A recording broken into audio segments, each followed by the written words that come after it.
Olá, galera reconectada, sejam todos muito bem-vindos. Você está na Reconnect, seu programa sobre espiritualidade para além da religião.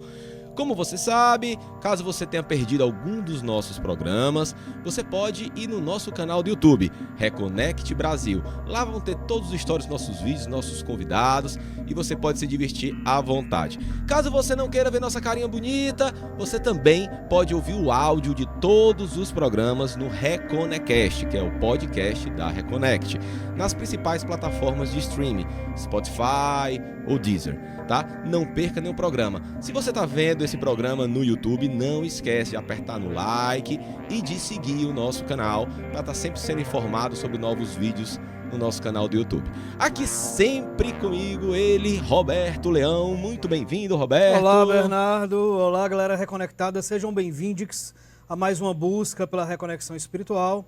Eu sou um curioso e eu tenho certeza que meu animal de força é o leão. Se não for, eu nem desço para a selva. Eu estou com essa esperança. Bom, hoje aqui com a gente, ele que é carioca, médico psiquiatra por formação e xamã, que viaja o Brasil inteiro com as suas técnicas e conhecimentos. Com a gente hoje, Celso Forte. Aí, Celso, seja bem-vindo. Um programa super especial, um programa de final de ano, de entrada de um novo ano, 2020. Então, todo mundo aqui de branquinho. Então, Celso, muito bem-vindo. Esse é realmente um programa pra gente muito especial tê-lo aqui. Prazer é meu. Beleza, Prazer Celso. é meu, Bernardo. Celso, como o Reto bem falou, você é um psiquiatra por formação. Isso. Né? Psicanalista, inclusive. Isso. Dos bons, que eu sei. Né? Psicanalista dos é por bons. sua conta. E como foi isso? Como foi que a espiritualidade, como foi que o xamanismo, como foi a tua chamada espiritual? Como foi teu caminho? Porque, desculpe se eu estiver errado, mas você tinha tudo para ser um super cético, né?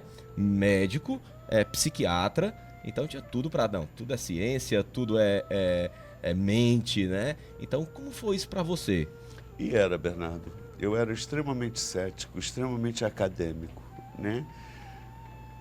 Faculdade de Medicina, residência em psiquiatria, formação em psicanálise e inúmeras outras formações em diferentes técnicas psicoterápicas.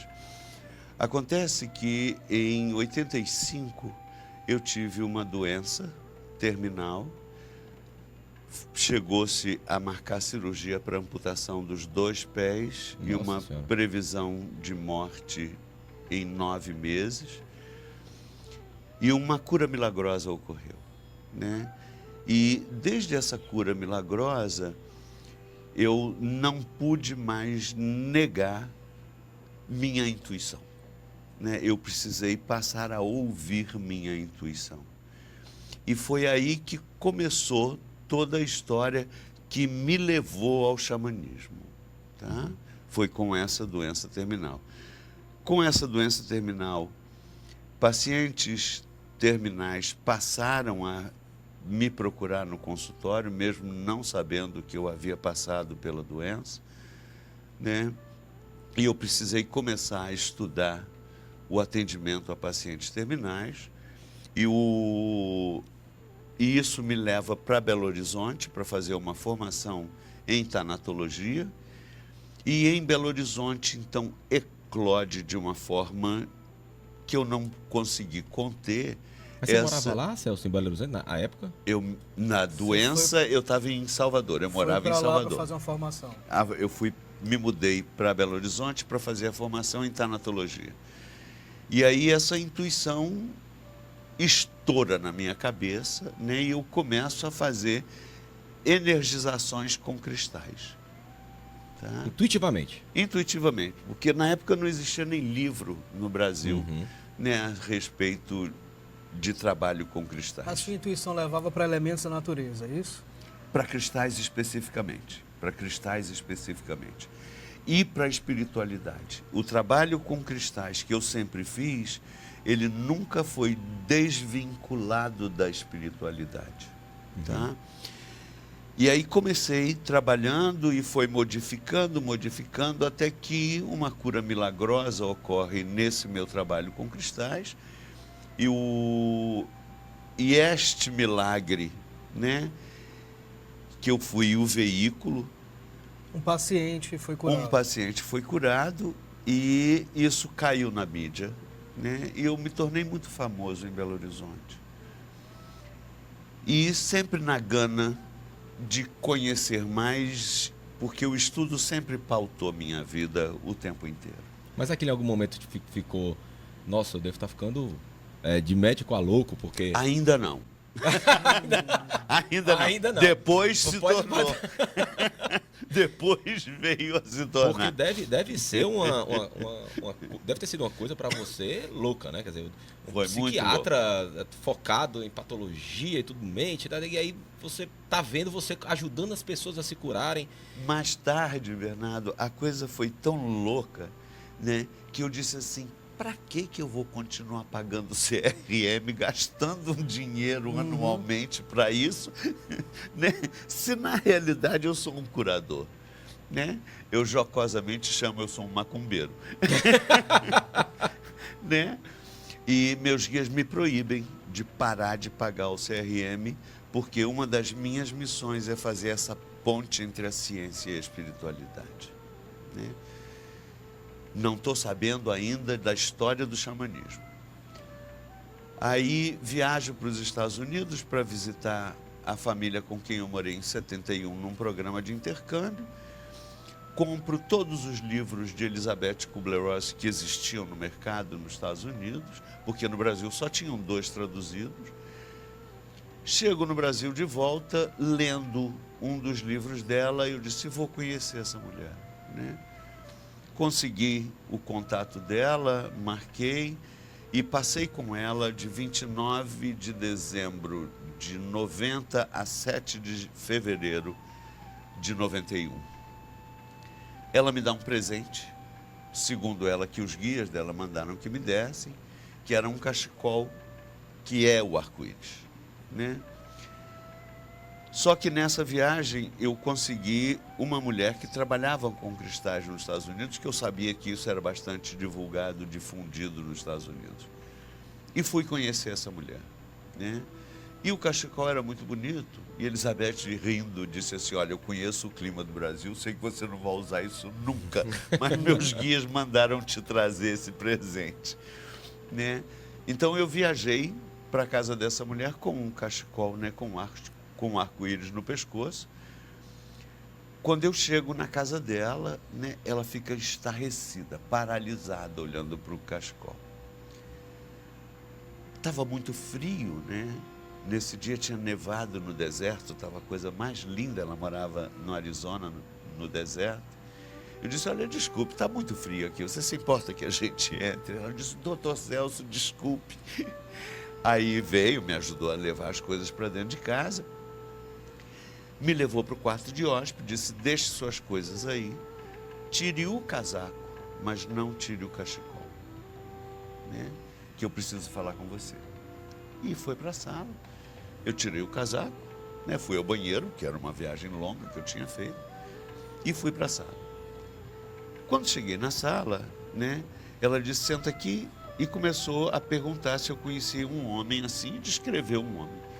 Homem esse que eu havia conhecido quando eu fiz o programa de intercâmbio nos Estados Unidos. E aí eu disse assim: você conhece esse homem? Ela disse: eu perguntei primeiro. Bem direto, né? Eu disse: olha, por um acaso nós estamos em fevereiro de 91. Ela disse assim: o senhor, para um psiquiatra, está muito bem orientado. Exatamente. Né? Ela disse assim: tem exatamente, precisamente 20 anos que eu conheci esse homem que você está descrevendo, né? Eu encontrei com ele em Minot, na cidade onde eu havia feito o intercâmbio, e conversamos durante muito tempo. Ela disse: pode parar, então é você mesmo, né? Mas vocês conversaram sobre espiritualidades? Com esse índio, um monte de coisa. Mas ele era um índio. Era um índio mesmo, né? Entre as coisas que nós conversamos, ele me disse que pedras tinham energia curadora, que um dia eu viria a trabalhar com isso. E terminamos a conversa, ele me obrigando a jurar que eu jamais contaria isso para ninguém, Pronto, você está cumprindo muito bem a promessa aqui na Não, televisão. mas tinha um limite. Né? Até que uma transição na minha vida ocorresse. Mas você levou a sério ou você foi cético em relação ao que ele tinha falado? Em uma semana eu tinha esquecido, Roberto, sabe, da conversa com ele. Foi tão mágica que eu tinha esquecido. Voltei para o Brasil, estudei. No processo da doença de 85, né, me lembrei que ele disse que pedras tinham energia curadora.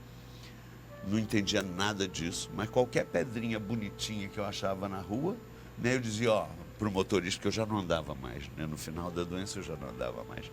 Eu mandava o motorista parar o carro e dizia assim, pega aquela pedra ali. Levava para casa, lavava e passava nas pernas. Mas Então foi nessa doença, né, que essa memória voltou. Mas me diz uma coisa, Celso, você se curou através das pedras, da intuição. Pois é, querido, eu diria, eu não posso afirmar que foram as pedras, né? Eu sou um homem, e sempre fui um homem de muita fé. Nesse dia que me deram o diagnóstico, que marcaram a cirurgia para amputação dos 2 pés, né? Eu fui para casa, botei um revólver do lado da cama, botei uma porção de amostra grátis de remédio do outro lado da cama, para decidir o que eu faria da vida, já que o prognóstico era de morte em 9 meses, né? E aí na minha cabeça era assim, eu me matava com o revólver, com os remédios, ou eu ia ter que parir essa morte. São 9 meses de gestação humana, né? E em torno das 3 horas da manhã, depois de chorar, xingar Deus, rezar, né, o dia inteiro sentado na minha cama, eu olhei para o teto do quarto e disse assim, cara, não é possível. Eu quero um sinal, só um sinal. Que eu vou morrer, está tudo tranquilo, estou na sua mão. Mas me dá um sinal, se eu termino com o revólver, com os remédios, ou se você vai me obrigar a parir essa morte. E dormi. Né? Pela manhã, a empregada veio me chamar e perguntou se eu iria para o consultório, porque no dia anterior eu não tinha ido, né? Perguntou se eu iria para o consultório e eu disse, vou sim. Né? Pode chamar o rapaz para me ajudar, como eu disse, eu já não andava mais, né? E eu ouço ela virando no corredor, indo para a área de serviço, chamar o rapaz, quando aconteceu a primeira alucinação auditiva que eu tive. Né? Psiquiatra tem que dar nome, né? E essa foi uma alucinação auditiva porque o som veio de fora. E esse som dizia assim, meu filho querido, se vai morrer, morre com dignidade, mas não mutile seu corpo. E esse não mutile seu corpo foi soletrado assim, não mutile seu corpo. Palhaço do jeito que eu sou, né? Eu olhei em direção da onde veio a voz e disse, como é que é? Mas assim, vou repetir mais uma vez. Não, né? claro que não repetiu, né? Claro que não repetiu. Presta atenção que é a Você última vez. entendeu, pronto. Aí, num ato de fé pura, né? Rapidamente eu raciocinei. Se eu der o tiro, eu mutilo o meu corpo. Se eu tomar os remédios, eu mutilo o meu corpo. Se eu fizer a cirurgia, eu mutilo o meu corpo. Ou seja, não tinha saído. Ali selou que eu não tinha saído. Peguei o telefone, liguei para o meu médico e disse, por favor, cancela a cirurgia. Né? Isso, e eu afirmo assim, categoricamente, num ato de fé. Né? Resumindo bastante a história, em 3 semanas eu tinha alta curada. Celso, eu acho importante só falar, até para quem está assistindo a gente em casa, que foi uma experiência pessoal sua, foi seu ato de fé, você estava acompanhado por um médico. Sim, né? com certeza. Foi uma opção sua dentro da sua crença, da sua fé, mas você tinha o seu acompanhamento, você fez o que podia fazer.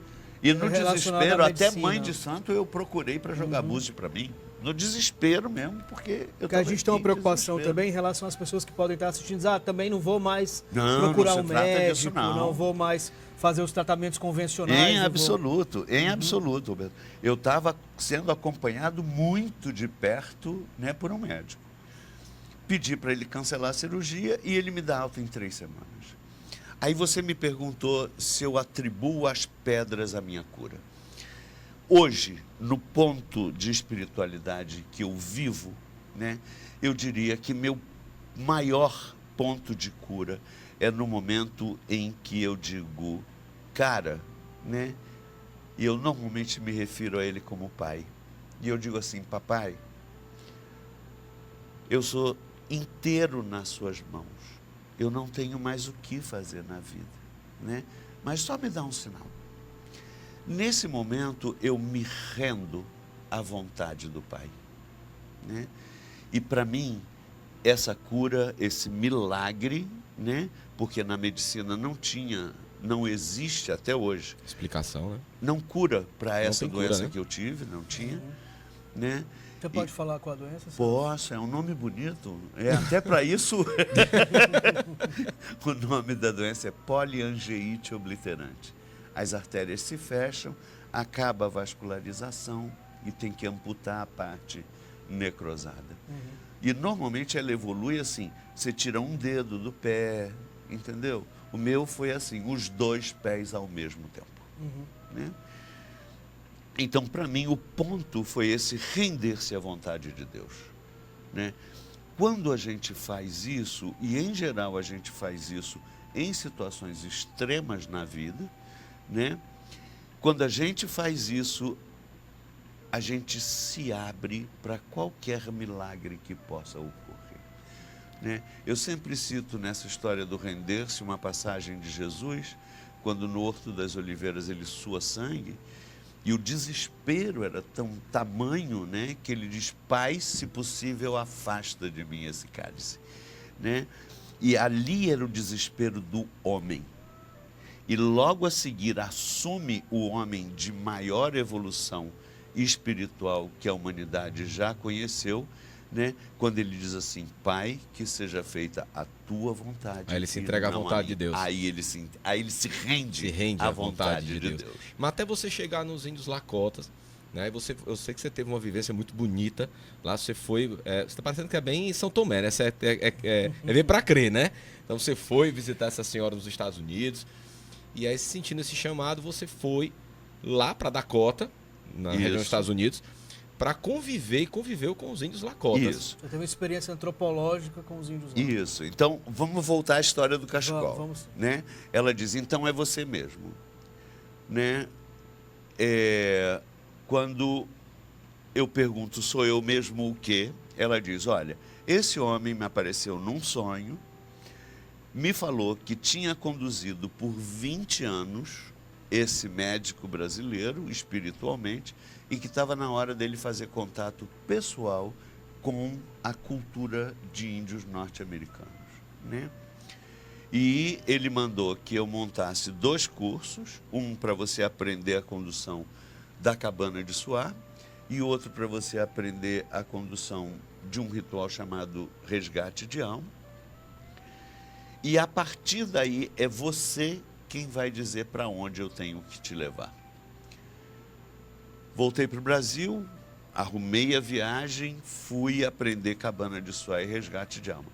Na véspera dessa viagem, eu tive um sonho em que eu estava preso pela pele do peito, amarrado a uma árvore, dançando com um monte de índio à minha volta. Não entendi nada do sonho. Para mim seria um pesadelo, né? O sonho foi tão vivo que eu acordei com dor no lugar onde estava espetado, né?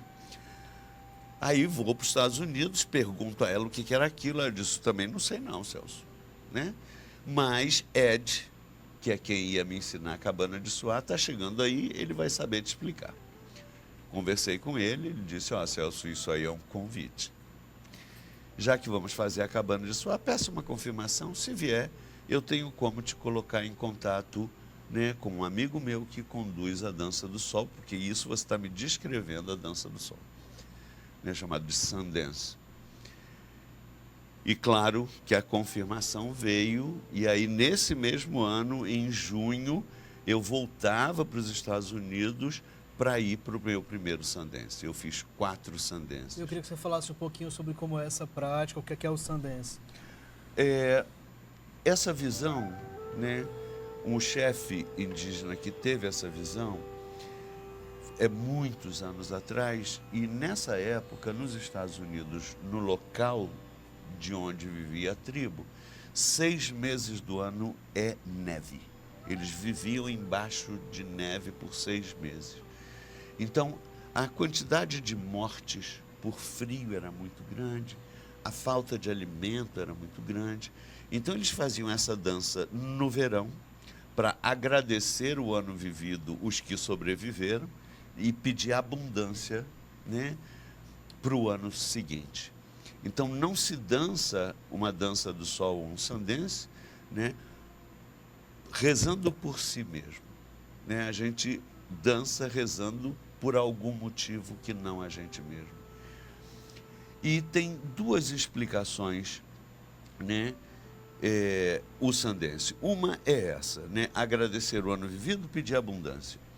E a outra, que esse Ed brincava dizendo que é uma explicação mais romântica,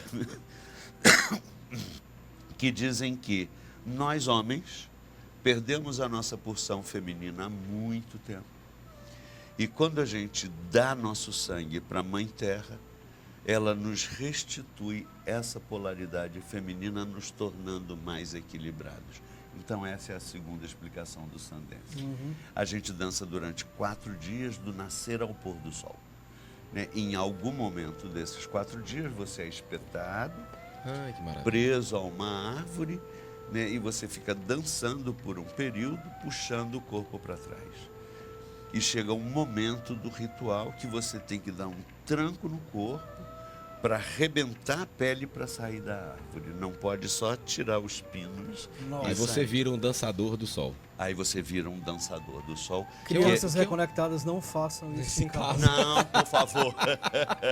Que dói muito. Dói muito. Mas, Celso, na prática, xamanismo é uma religião? É uma seita? É uma crença? Ou é uma cultura? Muito legal. Legal essa pergunta, Bernardo. A palavra xamanismo, né, ela vem da Sibéria. Os antropólogos, estudando as medicinas indígenas do mundo inteiro, eles chegam à conclusão de que todas as culturas nativas do mundo têm muitas semelhanças nos rituais. Então, elas pegam essa palavra siberiana, né, e batizam a medicina indígena de xamanismo. Que aqui no Brasil a gente chamaria de pagelância. Sim, sim. Né? Tá?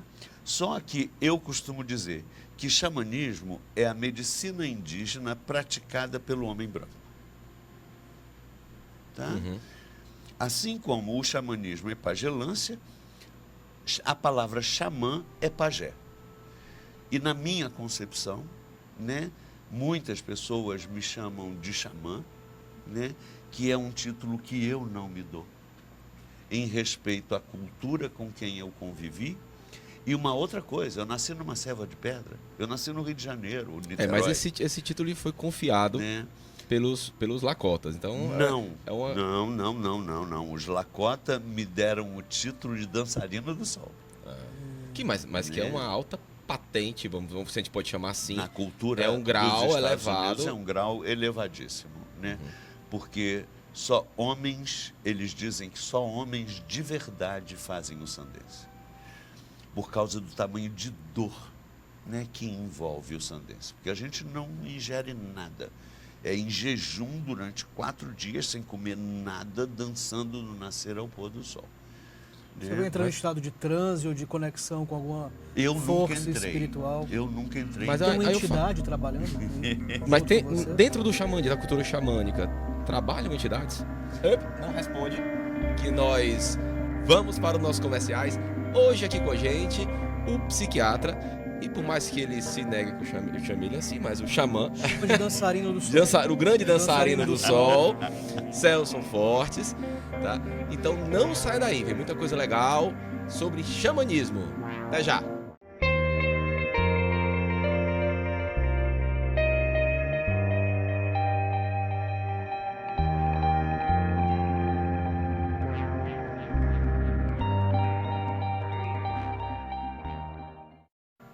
Olá, voltamos. Você está na Reconnect, seu programa sobre espiritualidade para além da religião. Se você perdeu algum dos nossos programas ou o bloco anterior, o primeiro bloco do programa, não esqueça de acessar o nosso canal no YouTube, que é Reconnect Brasil, que vai sair aqui embaixo. Se você quiser ouvir o áudio desses e de outros programas, de todos os nossos outros programas, você pode escutá-los em qualquer parte do mundo através do nosso podcast, que é Reconnect, no Spotify ou Deezer. Se você está vendo esse programa no YouTube, não esquece de dar um like e seguir o nosso canal para poder você ser alertado de novos vídeos. Aqui sempre comigo, Roberto Leão, e hoje com a gente, Celso Fortes.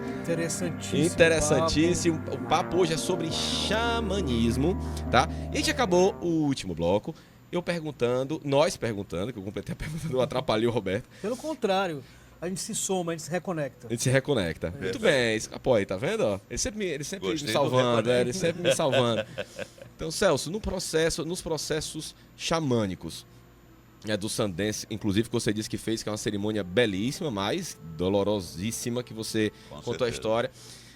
Mas nos processos xamânicos, como por exemplo, a pintura sagrada, que é um processo xamânico, o animal de poder, o resgate de almas, não é isso? Sim.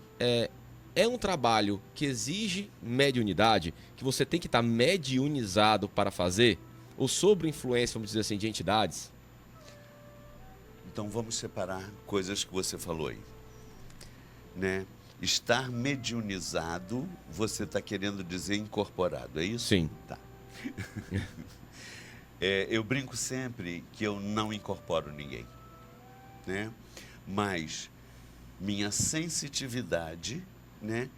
Eu evito um pouco a palavra mediunidade pela distorção que o Espiritismo muitas vezes fez dessa palavra, né? Então, essa sensitividade, que é a mesma coisa de mediunidade, sim, né? Ela é muito aflorada em mim e desenvolveu-se a partir do xamanismo. Então, o xamanismo pode desenvolver muito essa mediunidade, uma vez que todos somos médiuns. Uhum. Mas eu brinco dizendo que o dia que eu incorporar alguma entidade, eu estou curado. Né? Porque a mente do acadêmico não morreu. Uhum. Né? A mente do acadêmico, que era radical no academicismo, ela não morreu, ela existe aqui dentro de mim. Para eu abrir mão da minha cabeça, né, para alguém que eu não vejo, para mim é impossível. Né? No meu caso específico. Você já mostrou que é bem para quê, né? É bem para crer, né? Eu acredito em incorporações, né? Eu lido com pessoas incorporadas às vezes, mas eu não incorporo. Tem uma diferença, né? Eu sinto a proximidade muito grande, né, das entidades, e eu lido com entidades de todas as espécies, dependendo da necessidade de cada paciente ou cliente, tá? E eu os ouço, às vezes os vejo, às vezes converso com eles, às vezes intuo o que eles estão me passando, né? Então, existe essa proximidade muito grande, mas incorporar eu não incorporo. No xamanismo não é obrigatório a incorporação. Existem até alguns médiuns que trabalham também com o xamanismo que incorporam. Uhum. Né? Mas há uma presença espiritual, há uma... No xamanismo sempre uma Sempre presença tem. espiritual. Independente né? da incorporação ou não, há espíritos ali sim. trabalhando junto com Com certeza o tempo inteiro. Você né? esses espíritos que participam desse processo xamânico, nós sabemos que o xamanismo é o início de muitos trabalhos que você vê hoje, por exemplo, em algumas religiões afro-brasileiras, né? Então, em algumas religiões afro-brasileiras você vê caboclos, né, por exemplo, de Oxóssi, que são índios, que eles realizam ali nas suas cerimônias, nos terreiros, nos barracões, processos muito semelhantes, não idênticos aos processos xamânicos, né? Eles trazem muito. Na verdade, essas religiões tiveram muita influência do xamanismo, né? Eu vou além, Bernardo. Eu diria que essas religiões são xamanismo. São xamânicas, né? São religiões xamânicas, são não deixam de ser, né? porque elas originam de tribos indígenas. Sim. Entendeu? Então, tribos africanas, né? Ou tribos isso. africanas. Então, mas as entidades são semelhantes, são as mesmas? Como é que você vê isso? Pois é, o que eu vejo de diferença entre essas religiões, que eu chamo de xamanismo também, né, é que elas se instituíram como religião. Então, elas têm um ritual específico, elas seguem uma linha específica, um rito específico. No xamanismo, né, são vários rituais distintos, né, dos que eu conduzo, né? Eu não conduzo rituais do mundo inteiro, né? Eu aprendi alguns rituais, os quais eu conduzo, e nesses rituais não existe uma linha direta, né, de uma determinada religião. Na Cabana de Suá, que é, para o público que não conhece, a Cabana de Suá é uma sauna ritual, né, em que a gente acende uma fogueira do lado de fora, aquece pedras. Quando essas pedras estão quentes, entramos nessa tenda, né, e realizamos o ritual dentro dessa tenda. Nesta tenda, ela tem 4 etapas. Uma das etapas chamada de etapa de cura, né, em que eu passo uma pedra para as pessoas passarem no corpo. Que não está quente, né? Não, essa pedra não está quente. Né? Enquanto essa pedra está passando, qualquer pessoa, a qualquer momento, pode cantar alguma música.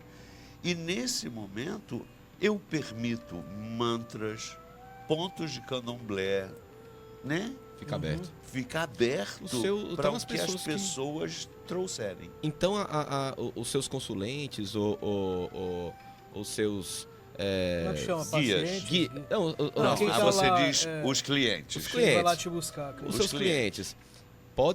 São de religiões diversas, não tem uma coisa fechada, você aceita todas, o xamanismo, os processos xamânicos aceitam todas as religiões.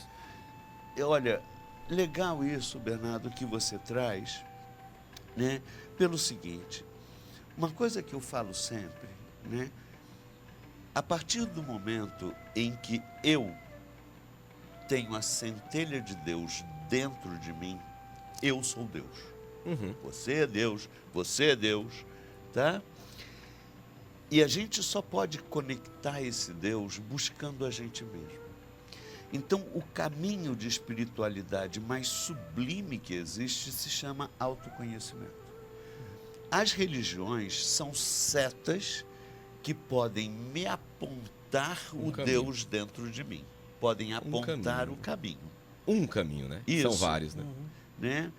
Mas ele não pode despir-me de mim mesmo para que eu possa fazer contato com esse Deus. Então, só mesmo o caminho do autoconhecimento é que me dá acesso à verdadeira espiritualidade, né? Por quê? Nós, desde muito pequenos, né, eu arriscaria ir mais além, desde minha vida intrauterina, eu crio barreiras para não sentir. Eu vou criando muralhas à minha volta para me distanciar do sentir. Se eu não destruo essas muralhas, essas barreiras, eu jamais vou conseguir acessar esse Deus que está lá no meio, né, de todas essas muralhas que eu construí. E as religiões não vão destruir essas muralhas. Só a busca por mim mesmo vai destruir essas muralhas. Então são aceitos, se você tem consulentes ou clientes de diversas religiões. De todas. De todas as religiões. Aí eu te pergunto, o que precisa se fazer para ser um xamã? Essa pergunta é a melhor dela. Eu brinco sempre dizendo, Bernardo. Eu estava deixando para o final, mas não me aguentei. Eu sempre brinco dizendo que eu nunca pedi para ser xamã, né? Foi a vida que me levou, né, a ser xamã. Você vê a história do cachecol. Elizabeth Kubler-Ross me dá o cachecol, eu vou para a casa dessa mulher no outro extremo dos Estados Unidos que o índio que apareceu para ela era o mesmo que apareceu para mim 20 anos antes, e ela diz para ele assim, mas eu conheço muitos médicos brasileiros, como é que eu vou conhecer esse? Ele diz assim, muito simples, eu já arrumei tudo, ele vai chegar aqui usando um arco-íris. Então essa foi a senha. Então eu nunca procurei índio nenhum para trabalhar com o xamanismo. Mas né? quem está vendo a gente ou escutando a gente no podcast, fala, cara, eu adorei o que o Celso falou, me dá muita curiosidade, sempre que eu tive curiosidade sobre xamanismo, quero conhecer mais e um dia, quem sabe, me tornar xamã. Quais são os passos que essa pessoa tem que saber que vai ter? Abdicação muita, é óbvio. Servir, pagar o preço, o amor ao serviço, tá claro pra gente. Mas quais são os passos que as pessoas seguem? Iniciar as práticas enquanto cliente, né, enquanto paciente. Primeiro, começar se autoconhecendo. Perdão, Roberto, eu falei ao mesmo tempo que você. Desculpa. Repete. Iniciar como paciente faz Sim. parte do processo para um dia se tornar xamã? Na minha concepção, obrigatoriamente. Né? Se curar primeiro, né? Tem que se curar primeiro. trabalhar primeiro. Né? Porque o se curar é um processo de vida inteira, né? Sim, claro. Então a gente não vai exigir que alguém se cure para trabalhar. Mas o processo de autoconhecimento é fundamental, né? Por quê? Eu não posso acessar esse Deus em mim se eu não me conheço. Sim. Né? E Jesus, quando resume os 10 mandamentos num só, que ele diz, ame a Deus sobre todas as coisas, mas ame ao próximo como a ti mesmo. Eu só posso oferecer a vocês um amor que eu tenho por mim. Sim. Eu não posso oferecer a vocês um amor que eu não conheça. Que não tem, né, de você. Né? Se eu não conheço um amor, né, eu não posso. Né? Eu sempre... Você acha que é por isso, talvez, que as pessoas têm tanta dificuldade de amar umas às outras, porque não se amam? Mas com certeza. Além, né, do medo de amar. Né? Porque aí a gente tem que entrar numa outra seara, que aí entra na minha formação acadêmica, né? Que eu digo assim, né? O maior trauma de nossas vidas é o nascimento. Né? A mulher que mais me amou na vida foi aquela que me carregou no ventre por 9 meses. Tá certo? Uhum. Esta mulher tentou me matar. Olha o embate aí. Né? Porque essa mulher, quando chegou a termo a gestação, ela teve que me expulsar lá de dentro. E eu obrigatoriamente tive, se eu estou vivo hoje, eu tive que morrer para aquela vida em que eu ficava boiando naquela aguinha quente para respirar. Quando naquela época ela respirava por mim. Então ela me matou para que eu pudesse nascer para essa vida. E nascer num mundo hostil, né? Hostil é a gente que cria. Mas no momento, né? Do claro, você... extremamente hostil. Isso mesmo, mas está correto. Então é né? você se curar e você então, se o trabalhar. medo de amar vem desde lá do nascimento, pelo menos. Né? Porque a mulher que mais me amou tentou me matar. Desde lá eu tenho medo de amar. Né? Por isso que existe Eros. Né? Quando eu me apaixono por você... Né? Eu vou ser gentil para você, te agradar, para que você me ame de volta. Isso é prostituição. Né? Isso é prostituição. Mas Elizabeth Kubler-Ross dizia, né, que nós somos prostitutos do amor. Todos. Por quê? Papai e mamãe nos ensinaram assim, eu amo você se não fizer pirraça, eu amo você se não chorar, se tirar nota boa na escola, se. Todos nós fomos educados assim. Então, para que eu seja amado, eu tenho que fazer alguma coisa por você, entendeu? É uma troca, né? Não chorar, não é troca não. Não é troca não, é prostituição. Tem preço, é prostituição. Sabe, você falou sobre a maternidade, sobre mãe, e eu lembro que você falou quando, em relação à dança do sol, que era alguma coisa relacionada ao homem, que você se tornava, tinha que ser mais homem, ou você se tornava mais homem, não é isso? A figura do xamã está muito ligada à figura masculina, a questão do xamanismo, xamã. Não, está ligado ao feminino também. Mas pode seguir. Você compreende que existem mais xamãs homens. Qual o papel da mulher? Essa é a minha pergunta dentro do xamanismo. Aí eu só posso falar da minha compreensão, Roberto. Né? Eu digo assim, que a mulher já é um ser abençoado por excelência, né? A mulher, quando menstrua, ela está no auge do seu poder. Então, a mulher já carrega esse poder por si só. Nós, homens, precisamos casar com a gente mesmo para que a gente possa ter um pouquinho do poder que as mulheres têm. É uma pena, né, que toda a cultura humana, né, ela começa pela força lá na Idade das Pedras, que eram os homens que tinham força para debelar os animais, para proteger as mulheres, né? Então, a mulher sempre, desde então, a mulher, ela é diminuída, aspas, né? Até que, graças a Deus, chegou o movimento feminista, que distorceu também, já está uma palhaçada. Né? Ou não, né? É uma questão da necessidade do empoderamento. Não, é porque histórico, ainda não chegaram ao poder que tem que ter. que tem que ter. Exato. Mas a mulher já é um poder por si. Nós, homens, nós precisamos brigar ou nos preparar para esse poder. Aí a gente volta à história, né, de como chegar ao ser um xamã, né? Então, o início é começar pelo processo de autoconhecimento, né?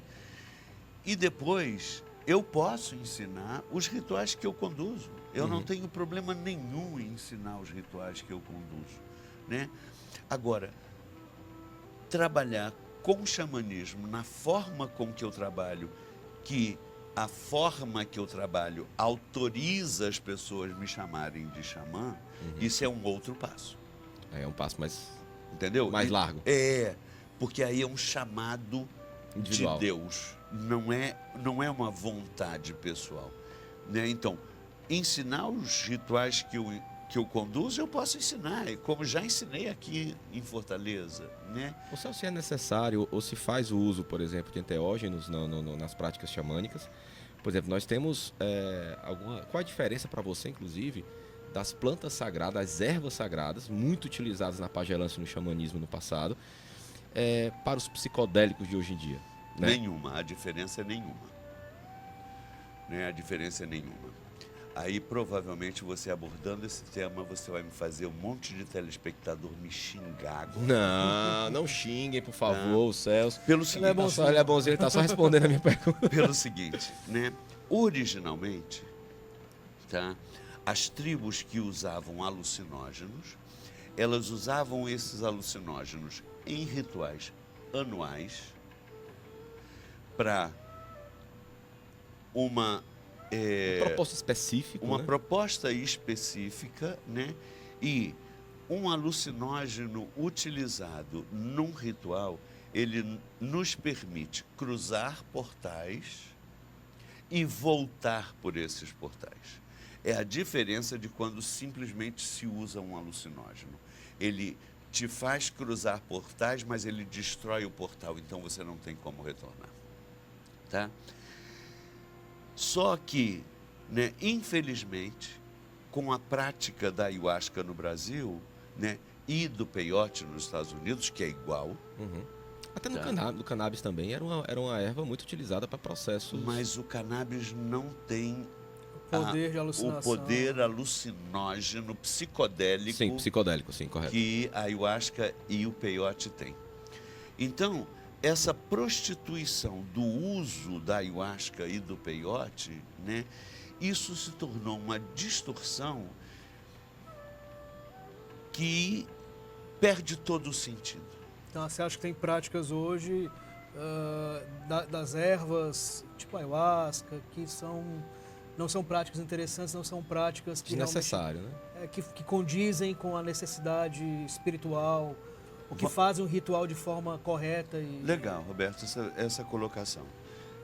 Uma coisa que eu conversava com vocês em off, né, que eu dizia assim, o poder do ritual está no poder da pessoa que o conduz, nas invocações que faz. Tem muita gente trabalhando com ayahuasca que não tem poder algum. Então eles usam a ayahuasca por usar. Respeito profundamente quem tem o poder, quem se veste desse poder e faz as invocações corretas. E invocação correta não é cantar música certinha, não. Invocação correta é de um poder interno. E nem música da internet, né, Celso? Não, É nem importante música falar, da nem música internet, não.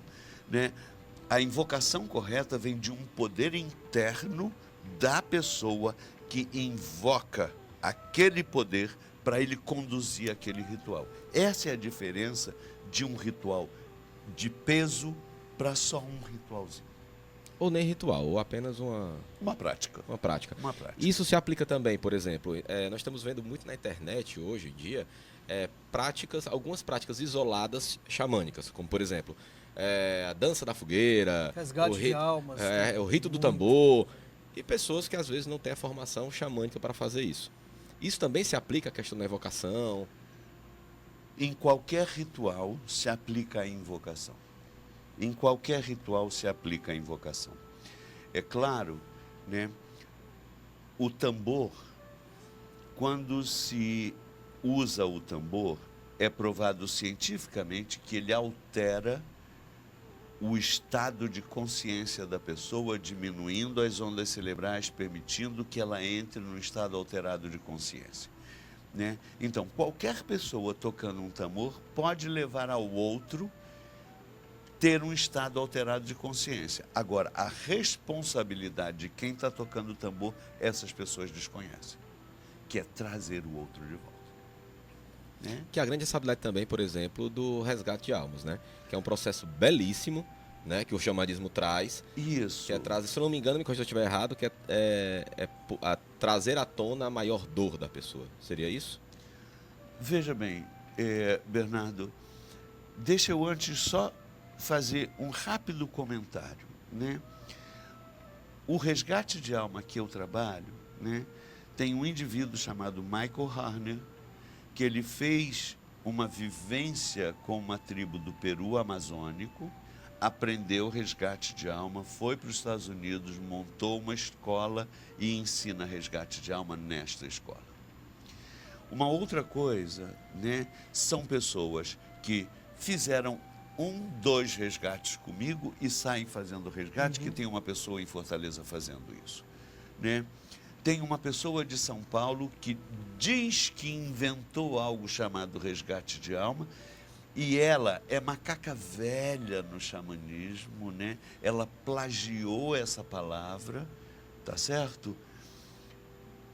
E tem muita gente falando em resgate de alma segundo essa técnica dessa mulher. Enquanto médico, enquanto psicanalista e psiquiatra, há um perigo, assim, é uma técnica, algumas técnicas, a maioria, se não forem feitas com responsabilidade, existe um perigo, inclusive, de traumatizar mais ainda, de mexer com coisas de forma irresponsável. Sem dúvida, Roberto, sem dúvida. Quando a gente mexe com a dor do outro inadvertidamente, né, a gente pode retraumatizar e piorar muito mais a situação.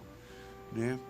Então, assim, eu já atendi pessoas nos Estados Unidos, aqui no Brasil não, porque eu desconheço outra pessoa que trabalhe com resgate de alma como eu trabalho. Né? Que eu trabalho nessa linha de Michael Harner. Diferente. Né? Eu nos Estados Unidos, como tem muita gente que fez esse curso, eu já atendi muitas pessoas profundamente traumatizadas pelo resgate de alma. Né? Porque é uma irresponsabilidade eu mexer com a dor do outro se eu não sei que dor eu estou tocando. Mas você como psiquiatra também, de formação, né? Formação psiquiatra. Os processos xamânicos, como cabana de suar, como resgate de almas, como a pintura sagrada, são processos somente energéticos ou eles podem funcionar também com um placebo, por exemplo, em acreditar que eu estou sendo trabalhado e curado, assim seja? Tem 2 respostas para essa sua pergunta, Bernardo. Uma coisa, claro que a fé move montanhas. Isso a gente não tem dúvida disso. Então, se você chega para mim acreditando que Celso é a 8ª maravilha do mundo e você vem pedir uma cura, você vai ganhar. Sim. Não por causa de mim, por causa da sua fé. Sim. Se Roberto chega para mim pedindo uma cura, duvidando do meu trabalho... A possibilidade de não acontecer é muito maior, né? Não, eu diria assim, que a possibilidade de acontecer é até a mesma. Só que A não the aceitação. source, né? A origem dessa cura vai ser diferente. A origem dessa cura é em você que acredita que Celso é a oitava maravilha do mundo, Vai ser eu. vai ser na sua fé. A do Roberto vai ser as invocações que eu faço, Mas ele tem que Mesmo não aceitar. acreditando. mesmo não acreditando. Mas ele tem que primeiro estar aberto. Ele não acredita, mas, cara, vê qual é. Ele tem que estar aberto, ele tem Ele que tem que estar aberto. permitir que eu trabalhe. Permitir Isso, que você trabalhe. Isso. Desculpa de interromper, mas só um adendo aqui, uma percepção que eu tive. Você falou no começo do papo que queria fazer essa ponte entre a ciência e a espiritualidade. Isso. O que eu vejo é que você não faz essa ponte, mas você faz com que a ciência, a academia e a espiritualidade coexistam de forma harmônica e equilibrada. Eu acho isso muito mais interessante do que ser essa ponte. Legal, mas eu diria assim, Roberto, que o meu trabalho é esta ponte, sabe? Por quê? Quando eu trabalho com xamanismo, né, eu conduzo os rituais e faço uma leitura do que as pessoas sentem com a vida emocional delas. Essa é a ponte, né? Esse é o grande diferencial do meu trabalho. Que em função de toda a formação acadêmica que eu tenho, né, e de novo o macumbeiro que sou, né, eu faço uma leitura do que você sentiu num ritual que eu conduzi com o seu processo emocional. Porque esta leitura é do psiquiatra, do psicanalista, do psicoterapeuta. Então a espiritualidade não lhe colocou à toa na À faculdade de toa. medicina. Muito Celso, bem. eu queria te agradecer muito. Eu queria, Muito obrigado, inclusive, Celso. Inclusive que você Maravilhoso. dissesse quais são os próximos. Nós estamos começando o ano, né? Nós estamos no primeiro dia do ano, né? Feliz 2020 para todo Feliz mundo. 2022 para Tempos todo melhores mundo. vindo, não é isso? Deus não quiser. É isso, Ricardo, que pergunta. Tempos melhores vindo, né, Celso? Olha, a promessa para 2020 é da mesa virada. É uma nova vida 2020. Que bom. Vai ter- Essa é a grande promessa. Então aqui embaixo vai sair também o site do Celso, tá? Que é celsofortes.com, Isso. não é isso? Vai sair também as redes sociais dele aqui embaixo, tá? Então sigam ele lá, tem toda a agenda do Celso, não é isso, Celso? Isso. Então, o Celso oferece cursos, atendimentos. E eu queria, Celso, se fosse possível, você nos presentear com um tambor xamânico para que esse ano... Eu posso Como pedir é? meu tambor, que está ali, ó, junto da mochila. Isso. Tira ele da capa já, por gentileza. Então, o Celso vai nos presentear para que esse ano de 2020 comece com as vibrações ótimas, Vamos xamânicas. cantar E uma assim música seja. de invocação. Cante, claro. Elisa pedindo- Henrique, nossa diretora de produção aqui, nossa produtora executiva. Pedindo, né, todas as bênçãos para esse 2020. Gente, vamos nos despedir Então, então. mas muito obrigado, continua com a Celso. música. Muito obrigado, Muito obrigado Celso. a todo mundo. Um excelente ano, com vibrações positivas. Se reconectem com a gente sempre. Vamos permanecer nessa reconexão espiritual. Amém pra quem é de amém, axé pra quem é de axé. Assim seja. Assim seja. Feliz 2020, galera, e até a próxima reconexão. Chanupa kileiuha cheiwaha kielo Tonkashila hoye wayelo Leiuha cheiwaha kielo Chanupa kileiuha cheiwaha kielo Tonkashila hoye wayelo Leiuha cheiwaha kielo Chanupa kileiuha cheiwaha kielo